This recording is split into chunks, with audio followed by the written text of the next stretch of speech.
ثابت نے بیان کیا اور ان سے حضرت انس بن مالک رضی اللہ عنہ نے کہ نبی کریم صلی اللہ علیہ وسلم کا گزر ایک عورت پر ہوا جو قبر پر بیٹھی ہوئی رو رہی تھی۔ آپ صلی اللہ علیہ وسلم نے فرمایا کہ اللہ سے ڈر اور صبر کر۔ وہ بولی جاؤ جی پرے ہٹو، یہ مصیبت تم پر پڑی ہوتی تو پتہ چلتا۔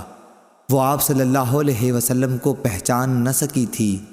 پھر جب لوگوں نے اسے بتایا کہ یہ نبی کریم صلی اللہ علیہ وسلم تھے تو اب وہ گھبرا کر حضور صلی اللہ علیہ وسلم کے دروازے پر پہنچی۔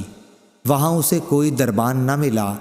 پھر اس نے کہا کہ میں آپ کو پہچان نہ سکی تھی، معاف فرمائیے۔ تو آپ صلی اللہ علیہ وسلم نے فرمایا کہ صبر تو جب صدمہ شروع ہو اس وقت کرنا چاہیے، اب کیا ہوتا ہے؟ صحیح بخاری حدیث نمبر 1283۔